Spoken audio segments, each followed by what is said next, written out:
Taigi, sveiki, draugai, mano mieli Facebook'o ir kitų platformų draugai. Šiandien išėjom mes kartu su Birute Kurmienė, su labai puikia šaunia mano komandos nare, lyderė. Ir šiandien mes pasišnekėsim, paimsim interviu iš Birutės ir pasiklausim apie tai, kaip jai sekasi darbuotis namuose. Ir jinai mums papasakos apie tai, kaip jai sekasi dirbti, kaip pastoviai serga vaikai. Šiandien mūsų Birutė sakė, tokia skaudi tema yra, kurią reikės apibūdinti. Tai Birutė, pasisveikink su visais ir trumpai apie save. Labą dieną visiems. Taigi, kas manęs nežinot, tai esu Birutė Kurmienė, kuri dirba su kompanija Livion, kuri turi 2 mažus vaikus. Ir ypatingai šiuo momentu, kai serga vaikai, tai sėdžiu namuose, užsiimu. Ir aišku, kaip ir Agnė sakė, yra skaudi tema, nes iš tikrųjų mano vaikai labai serga, ypatingai kai mes pradėjom darželį. Ir ką galiu pasakyti, kad džiaugiuosi būdama ir dirbdama iš namų, nes būtent šitaip galiu būti su vaikais, be jokių biuletenių, be jokių pasiteisinimų ir tiesiog dirbti tada, kada aš pati galiu. Tai čia yra didžiausias mano pačios pliusas atėjus ir būnant čia. O šiaip apie save, ką galiu pasakyti, tai tikrai daug kas žino mano istoriją, esu dalinusis ne vieną kartą ir esu iš tų, kuri labai seniai, ir dabar irgi jauna esu, bet jaunesnė būdama, plavinėjau po užsienį, labai norėjau greitai išeiti į tą gyvenimą, kada tu esi jau suaugęs žmogus, pabėgti nuo visų sunkumų. Ir visai netikėtai, taip gavos, kad išvykau į Angliją, po to į Airiją ir galiausiai 19 metų grįžau į Lietuvą. Ir čia... Tu greit spėjai visur apsisukti, kaip greit jau 19 metų. Jo, bet Airija buvo galutinis taškas, kada aš nusprendžiau grįžti į Lietuvą ir tiesiog nebesidaryti atgal. Tai grįžau į Lietuvą, pasidariau visus savo planus, kuriuos turėjau, išsilaikiau teises, viską, antra pusė atsirado, kažkaip suplanavom pirmąjį savo lelivą, kaip sakant. Ir ką, viskas prasidėjo, Livionas šiaip netikėtai, taip kaip 5 mėnesiai Amelijai gal buvo, galėčiau pasakyti tiek. Tai tada visai netikėtai užmačiau istoriją būtent su keratino, su keratino šampūnais, visai, žinai, mane tada, kas labiausiai traukė, tai mūsų pakuotės. Aš nežinau, kodėl mums taip gražiai, ta prasme, tos pakuotės atrodė, kad aš atsimenu, įsikibau pabandyti tiesiog kaip klientė. Aš susirašiau su viena mergikė ir mes su ją šiai dienai esam ir draugės. Man atrodo, šita mergikė ir sveikinu su mumis, tai yra Gabrielė, labas Gabrielė, jinai komentuoja irgi, kad ačiū Dievui, kad grįžai namo. Tai iš tikrųjų, aš tave biškelį trumpai pertraukiu, noriu visų, kurie žiūrit, paprašyti, jeigu turit kažkokių klausimų, klauskit Birutės, mes visą live transliaciją atsakinėsim, kas yra neaišku, būtinai paaiškinsim. Ir, aišku, pasilabinkit, kas dar nesilabinot, o kas žiūrėsit įrašą, būtinai parašykit grotažymį įrašas. Taigi, klausau tavęs, Birutė, toliau. Ir vienu žodžiu, čia mane užkabinai dabar. Ir vienu žodžiu, taip netikėtai pamačiau storiuką ir mes susirašėm su ta Gabrielė. Tai jinai man pasiūlė registraciją, bet tiesiog pirkti savo. Tai aš tada sutikau. Bet aš kaip prisijungiau, aš tikrai nebuvau ta, kuri iš karto, man net nebereikėjo nei pirktis tų produktų, nei aš čia dirbti benorėjau, nieką žodžiu. Kaip atėjau, taip ir išėjau. Tai kažkaip mėnesį laiką aš taip palikau viską pašonį, atrodo, norėjau aš tų keratino, bet man tada to supratimo, žinai, nebuvo galvoj, kad tu gali čia kažką uždirbti, kad tu čia gali savo pigiau pirktis, man to supratimo nebuvo. Ir mes po mėnesio laiką su ta pačia Gabrielė susirašėm, kada jinai man užmetė tokį kaip čia pasakyti, kaip namioka. Aha. Tai jinai va sako, pabandyk, duok savo mėnesį laiko, pasibandyk produktus ir jeigu tau patiks, dirbk. O jeigu po mėnesio laiko tu negausi kažkokių tai rezultatų, nu gerai, tada palik taip, kaip yra. Nu ir ką tu galvoji? Po mėnesio laiką, kai aš ten viską palikau, aš sugrįžau ir aš pasibandžiau savo produktus, man žiauriai patiko, aš tada turėjau problemą su plaukų slinkimu, kadangi buvau po Amelijos, man labai iš čia išslinka šonų plaukai, tai mano didžioji problema ir buvo, aš pasirinkau Kolos Rumkavalį papildus ir argano rinkinį. Tai po 2 savaičių man pasimatė rezultatas ir aš iš po to kartą taip stipriai pradėjau su arganu ir su Kolos Rumkavalį papildais. Nu ir ką, prasidėjo pardavimai, prasidėjo visi domėjimasis iš aplinkui ir aš ką, Birutė užsivedė, Birutė važiuoja. Ir va taip pasilikau. Aišku, tie pirmi metai, kaip aš sakau, jie nebuvo tokie įspūdingi. Tuo metu, kai tu ateini, tu neturi suvokimą realiai, ką tu čia veiki ir ko tu iš vis čia nori.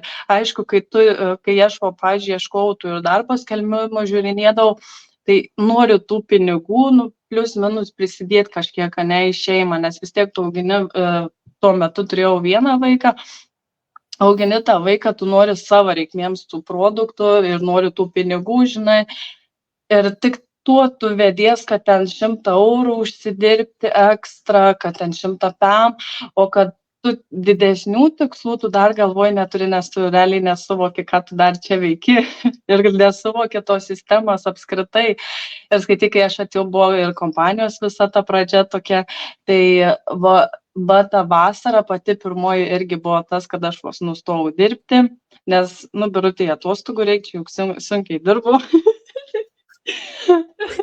Vienu žodžiu, tai va vasara buvo mano tas irgi lūžis, kad aš nustojau dirbti, aš turėjau šiek tiek ir komandos narių susiradus, viskas atrodo buvo nu gerai, tiesiog reikėjo tau, Birutė, dirbti, bet aš atsakomybės dar nenešiau, aš neturėjau atsakomybės prieš savo komandos narės.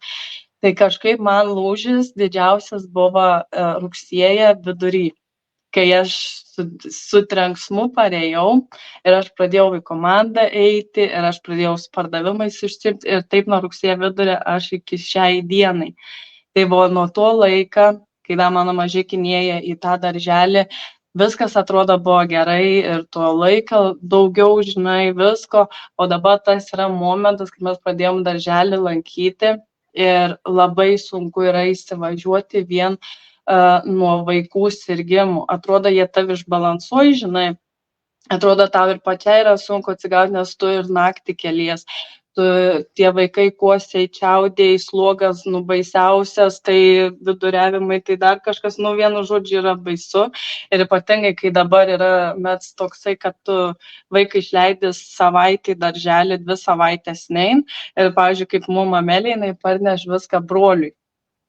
Tai jeigu susirg vienas, tai susirgs ir antras. Tai man, pavyzdžiui, yra iš tikrųjų labai sunku, aš neneiksiu, yra sunku savo tą visą darbą disciplinuoti, žinai, yra sunku, kartais atrodo, nu norėtum, tu žinai, padėti telefoną, nu kam čia reikia, o tada galvoju, o tai ką aš čia geriau serialą žiūrėsiu, prie telika gulėsiu ir žiūrėsiu, ne, aš tą laiką, pavyzdžiui, aš visą laiką išnaudoju, tai gerai, teliksai, tegu jisai eidžinai, bet mano visas laiks, mano akis, mano mintis yra visas į telefoną, nes aš per telefoną dirbu. O ką dirbu, tai čia jaučiu daugelis, žino, daugelis mato, ką aš veiku, tai iš tikrųjų yra sunku, bet kai tu turi tikslą, galvoj, ko tu sieki ir ką tu čia veiki, tai žymiai pasidaro lengviau. Tai aš turiu viziją savo, aš esu jau labai seniai kalbėjus apie tai, kad aš noriu mašinos, aš vis dar dėl to kovoju ir tikiuosi vieną dieną iššaus ta diena, kai aš pasimsiu savo svajonių būtent mašiną, kad ir kaip dabar yra sunku, kad ir kaip visko būna, emocijas, visi tie darbai, atrodo vieną dieną nesiseka, kita sekas ir tu taip, vienu žodžiu, nebesusigaudai savy, bet žinau, kad ta diena ateis. Tai iš tikrųjų daug mamų lygiai taip pat, kas augina vaikus, ta veikla, kurią mes užsiėmėm, tai ir dovanoja tą, kad mes galim būti šalia savo vaikų, kai jie būtent serga, ypatingai tą visą savo laisvą laiką tu gali atiduoti į savo darbą ir iš to gauti tas pajamas, žinai. Tai va atrodo va tiek, nes aš negaliu pasakyti, dauguma, žinai, klaus manęs, kaip tu susiplanuoji tą savo dieną, nu vis tiek vaikai serg čia, nu vis tiek tau nėra lengva ir namai, ir vaikai, ir vyrs, ir žodžiu. Aš galiu pasakyti, aš neplanuoju. Aš turiu, Man net nereiktų vis tiek klausinėti. Pati varai. Aš tik įsiterpsiu, žiūrėk, Egidijus su mumis sveikinas, labas Egidijau, smagu matyti. O Gabrielė irgi tave draisna, sako, tikrai pasimsi mašiną, aš esu tikrai 100%. Aš pritariu Gabrielė, žinau irgi, kad tu tikrai pasimsi, tikrai čia 100%, aš visai kitaip niekaip negalvoju. Ir iš tikrųjų, man irgi va labai didelis tas klausimas, va, tai iškilo, tęsiant tavo visą kalbą apie tai, kaip, nu va, tai kaip tu suspėjai? Nu kaip? tai va, čia pratęsiu. Ta tema dažniausiai, va, kai klaus, kaip tu susiplanuoji. Aš galiu pasakyti, aš neplanuoju. Aš nešoku ten kaip daugelį mamų, šokinėja aplink vaikus, ten ko paprašys, ten kūlveršiais versis, kad tik ne ten paleitus vaikus. Ne. Vaikai, pavyzdžiui, Amelija yra savarankiškesnė, su jie yra lengviau. Aišku, čia viskas priklauso ir nuo vaikų, kokie jie yra. Va, Ignas. Tai va, mūsų jau kita ten tema. Ant sunkus vaiks yra, bet esmė tokia, kad aš nelakstau palei vaikus, ko jam reikia, aš tą padarau, bet nėra taip, kad aš iš vien tą vaiką įsikabinusi būčiau. Aš turiu tą savo laisvą laiką, kada aš skiriu savo procedūrom, saviugdai knygą paskaityti, ypatingai naudoju didžiausią dalį laiką, kai, pavyzdžiui, mano vaikai miega. Tai va tą dalį aš išnaudoju 100%, tai knygas, tai video kūrimai, tai postai, tai turinio kažkoks sukūrims. Visą tą laiką aš išnaudoju, nu, galiu pasakyti, vaikai gali miegoti 2-3 valandas, tai va tas 2-3 valandas aš ir išnaudosiu tą, kaip sakant, protingai. O pavyzdžiui, visi tie kiti dalykai namuose, nu tai tu jos pribėgdama pasidarai, bet yra tas laikas, kada tu kavą geri, tu visą laiką būni su telefonu, vietoj to, kad tu skrolintum, įkeli kažką normalaus, kažką protingo, kažką su turiniu, vienu žodžiu. Vaikai, kaip ir sakiau, irgi išnaudoja tą laiką. Esi, kad ir, kaip čia pasakyti, mūsų kambarį ir tą laiką išnaudoju. Nu, tai žodžiu, tu vis tiek turi tą laiką, bet tu išnaudoji jį ne šiaip savo video kačiukų žiūrėjimui šuniukų, bet tu išnaudoji jį darbingai. Tai va vien tas, aš taip ir darau, kad va, būtent tą laisvą laiką išsinaudoju savo, kiek aš darbų galėčiau pasidaryti. Tai va toks ir yra mano planavimas. Aišku, aš nekalbu ten skambučiai, tokius dalykus, žinai, jau planuojas palei vaikus, pagal situaciją, bet visą esmę darbo aš tiesiog, va taip, laisvas laikas, biurutį dirbam. Labai paprastas atsakymas. Labai paprastas. Tai iš tikrųjų, tu jau pas mūsų kiek esi 2,5 metų, ne, komandai, kompanijai. Tai ką pavyko pasiekti, pasigirk mums su savo tom 2-3 valandom per dieną, ką tau pavyko pasiekti? Šiuo metu tai turiu 19% pasiekusi. Tai čia jau yra pirmam marketingo plane, kaip čia skaitos prieš paskutinis, ar ne? Jau beveik viršūnė pirmoji dalyje, ne? Jo, tai va, dar ties 22 dirbu, bet esu iš kompanijos jau gavusi 2 keliones, tai keliavau ir į Gnievino, ir į Zakopanę, iš kurios ten buvo nu viskas žiauriai nerealiai. Ir apskritai visi tie prisiminimai, susitikimai su tais lyderiais, šokiai, geras laiks, visa motivacija, viskas nu žiauriai gerai. Tai ir aišku, viską dengia kompanija, važiavau kompanijos sąskaitą už viešbučius kažkokius, tai tikrai pačiai nereikėjo mokėti, tai tas yra didelis pliusas. Ir aišku, tu daug ką gali pamatyti, daug žmonių gali sutikti, tai vien tie prisiminimai žiauriai fainiai, ypatingai kelionių autobusų, tai šios. Gnievino. O paskutinis tuo labiau. O toliau kalbant, aišku, su ne viena premija pasiemusi ir 50 eurų, ir 100 eurų, ir aišku, viskas keliauja, visos tos premijos ekstra prie komisinių, tai tie dalykai irgi žiauriai užmotyvuoja tik į priekį birutį. Tai vienu žodžiu. Tai va, o šiaip jeigu iš savo perspektyvos kalbant, kokia aš pati, tai net du nepalyginami žmonės, kai aš čia atėjau ir kai kokia aš esu dabar. Tai kažkada apskritai buvau pilka pelytė, tokia nemokanti už save pastovėti, tokia ir tų, kaip aš kažkada per dirbtuves kalbėjau, kad aš viešąją kalbėjimą bijau. O ką šiai dienai bijai, bet mintysi pirmyn. Bet sakau, viskas su tuo laiku, dabar, kai aš pažiūriu į save, aš visai kitoks žmogus. Dabar net pirmą patirtį buvo per mūsų artimiausią seminarą turėsiu kalbą. Tai irgi labai laukiu, nes nauja patirtis tokia prieš auditoriją kalbėti. Bet šiaip sakau, save palyginus tapau drąsesnė, ryžtingesnė, užsispyrusi, tarp kitko, kai jau man reikia. Tai vienu žodžiu, tikrai visai kitoks žmogus ir laimingesnė, apskritai šypsena iki ausų visada realiai. Ir šiaip sutikti tokius žmonės motyvuotus, pozityvius ir būti tuo bendruomeniai, tai čia yra neapriepiami dalykai, galiu tai pasakyti. Visiškai sutinku. Kokia pati esi, tokius ir trauki, tai nebereikalo ir atėjai pas mūsų komandą, reiškia, įsiliejai į tą visą pozityvą tarp mūsų, tai tavim labai labai stipriai didžiuojas Gabrielė, rašo, kad esi didžiausias mano perlas ir mano atradimas. Tai aš irgi tą galiu patvirtinti, tikrai esi mūsų labai labai didelis perlas, mes visi tavim labai stipriai didžiuojamės ir iš tikrųjų noriu dar tą progą pareklamuoti mūsų seminarą, kuris yra balandžio 27 dieną, Karpynėje vyks, ten galima sudalyvauti ir neregistruotiems nariams, kurie į aferą dar vis nėra papuolę, bet kuriems būtų įdomu pasišniukštinėti, kaip vyksta mūsų vidiniai dalykai, ką mes veikiam, ką mes mokomės ir taip toliau ir panašiai, tai galite parašyti Birutei arba galite parašyti man, dėl daugiau informacijos mes viską jums papasakosim. Turėsim svečiuose kviestinį mūsų lektorių Vidą Leščinską, būtinai pagooglinkit, patiktokinkit, painstagraminkit ir pafacebookinkit, sužinokit, kas jis toks geras yra dėdė.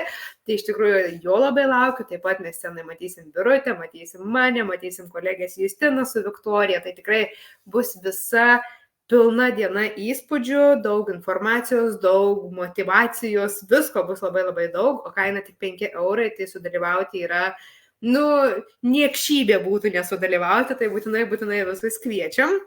Tai va, Birutė pas mūsų ar nepasiekusi tą 19%, tikrai niekam neaišku, kas yra tas 19%, tai nežinau, galbūt tai yra šiek tiek ir toks neetiškas klausimas, bet ta piniginė išraiška. Kas tai yra 19% pagal tavo situaciją? Daug maž. Aš, pavyzdžiui, palyginus, jeigu skaitai, kai aš dirbau pardavėją, aš į rankas gaudavau 500 eurų. Tai su 19% su visais pardavimais, sudėjus viską, aš uždirbu geriau negu pardavėja būdama. Pardavėja, tai kur tu pardavėja buvai? Čia parduotuvė tikriausiai kažkur. Jo, čia Aibėje aš dirbau. Tai buvo 500 eurų į rankas, mano mėnesinis atlyginimas. O dabar, skaityk, sudėjus, aš tą patį ir daugiau galiu turėti dirbdama iš namų. Tai ką man grįžti tą, kaip sakant, darbą. Taip, nes taip. Skaičiukais neįvardysiu, žinai kiek, nes kiekvienam skirtingai priklauso nuo struktūrų, nuo visko, bet aš galiu iš savo perspektyvos pasakyti, kad sudėjus pardavimus, sudėjus 19%, tu gali uždirbti daugiau nei 500. Ir dar su sergančiais vaikais namuose. Taip, ir dar su sergančiais vaikais. Taip. Bet reikia daug kantrybės, ar ne? Birutės tema mūsų seminarė ir bus kantrybė ir kaip ją išsiugdyti. Tai tikrai kviečiu visus pasiekti Birutės pavyzdžių. Jeigu esat mamos, kurios auginat vaikus, realizuokit savo laiką, paverskit jį į pinigus. Birutė yra tikrai puikus pavyzdys. Tai yra galimybė, kuri atveria labai daug durų, labai daug langų, labai daug visko, tik tai tą galimybę reikia pasimti, o svarbiausia, jūs nieko neprarandat. Apie tai, kaip jūs nieko neprarandat, Birutė, irgi gal tu gali papasakoti, nes kai kurie žmonės tavo, kaip tu pradžioje pasakojai, nusipirkau savo produktą ar nepasibandyti kolostrum ir organų rinkinį, jie laiko tai kaip investiciją. Ką tu gali apie tai pasakyti? Aš dažniausiai netgi tuo klausimą sulaukiu, žinai, kai tu parodai prezentaciją, tau atgal, čia reikia investuoti. Aš iš tikrųjų seniau ateidavau tą aplinkui, žinai, bet dabar tiesiog tiesiai šviesiai pasakau, jūs, kai einat į Maximas, į Norfas, savo produktų, šampūnų, kremų, visokių dalykų, kuo tau reikia namuose arba tau pačiai, tai jūs laikot šitą investiciją. Iš po tų mano sakinių dažniausiai žmogus arba kitaip pažvelgs, kad čia yra tas pats, kas apsipirkti, ne parduotuviai kažkokioj, tik tiek, kad tu nuo savo pardavimų irgi uždirbi. O kits, kaip tik esu palikta buvus ne vieną kartą ant sieną būtent su tokiu išsireiškimu, bet mano akim tai yra logiška, nes realiai tu esi, kur tu eitum į vieną parduotuvę, apsipirkti, tu dabar turi savo elektroninę parduotuvę, iš kurios tu gali naudoti tus produktus būtent savo ir uždirbti tiek nuo savo pardavimų, tiek, aišku, nuo komandos ir panašiai. Tai aš, pavyzdžiui, asmeniškai to investiciją nelaikau, nes aš tus produktus sunaudoju, aš tų pinigų, kaip sakant, nepervedu kažkam kažkur, aš gaunu tus produktus, aš juos naudoju, aš valau namus, aš plaunu plaukus, aš valausi dantis, aš visus tus produktus panaudoju savo. Tai tik tiek galiu pasakyti, tai nėra, ta prasme, investicija. Gerai, galiu pasakyti investiciją į save, tai tada gerai. Tada gerai, jeigu taip, tai gerai. Tai va, tikrai jūs atėję pas mūsų pasibandyti, nieko neprarasit. Kaip dar pabrėžkim, vienos nuostabios kampanijos nėra, kuri pritiks visam pasauliu. Taip pat, kaip kažkas gali vienam nepatikti, gali kitam labai patikti, bet mūsų produktai yra tokie, kurie tikrai yra ir aplinkai draugiški, ir natūralūs, ir turim labai daug klientų, kurie sugrįžta, nes produktų kokybė labai stipriai nustebina, taip pat kaip ir nustebina kainos, kurios yra tikrai labai geros. Taigi, Birutė, su mumis dar sveikinasi Liveta, labas, Elija, labas, Indrė, labas, sveiki visi, kas prisijungia, tikrai labai smagu jūs čia visus matyti. Ką, Birutė, gali pabaigai? Koks tavo būtų kvietimas veiksmui? Kadangi aš pati esu mama, tai ir kurios vaikai tikrai labai dažnai serga, tai visom mamoms, kurios vis dar dvejojate dėl to, kad neturit laiko, auginat vaikus, bet neturit laiko arba čiučiuojat tus vaikus, visą laiką pagalvokit apie tai, kad jūs bet kokiu atveju turit savo laisvą laiką. Kaip aš pirmai paminėjau, pietų miegai, viskas, tie vonios kambariai, jūs tą laiką galite išnaudoti uždirbant pinigus. Ir tai tikrai bus į naudą tiek jums, tiek jūsų šeimai, tiek jūsų vaikams, nes papildomi euriukai, kaip aš sakau, tikrai nepamaišys nei vienam. Tai tikrai nedvejokit, nebijokit, išbandykit visas galimybės, jūs tikrai nieko neprarasit. Tai tik dėl to sakau, rašykit mums su Agne, jeigu jūs domina ši galimybė. Tikrai verta pabandyti. Žinoma, kaip Agne paminėjo, nėra vienos kompanijos visiems, bet pabandyti verta. Tai tiesiog linkiu nuspręsti ir priimti teisingą sprendimą. Priimti teisingą sprendimą. Aš iš tikrųjų dar noriu vieną dalyką irgi pabaigai pridurti. Praeitą live transliaciją ar užpraeitą, kurią aš dariau ir pasakojau savo istoriją, tai man kolegė labai fainiai pakomentavo. Sako, Agne, taip viską pasakoji nuoširdžiai, viskas va taip gerai. Pastovi Birutė irgi labai tas nuoširdumus jaučias, labai, matas, kad iš širdies žmogus pasakoja. Tai tik sako, viena tokia pastabėlė, sako, labai dažnai mini žodį pinigėliai. Tai aš dabar pas tavį išgirdau euriukai. Ir jinai sako, jeigu tu norėsi pinigėlių, tai ir uždirbsi pinigėlius. Jeigu nori pinigų, gerų pinigų, didelių pinigų, tai sakyk, kad tai noriu pinigų.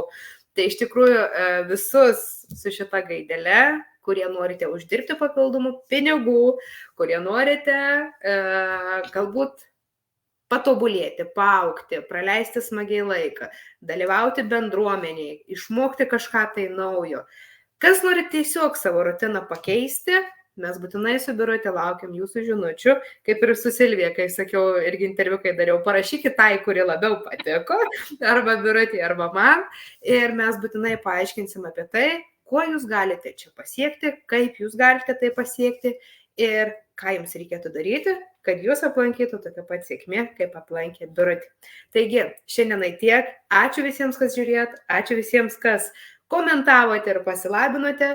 Ir kitą savaitę susitiksime su kita mūsų pašnekovė. Taigi, šiandienai tiek. Iki sekančio karto. Ate, ate.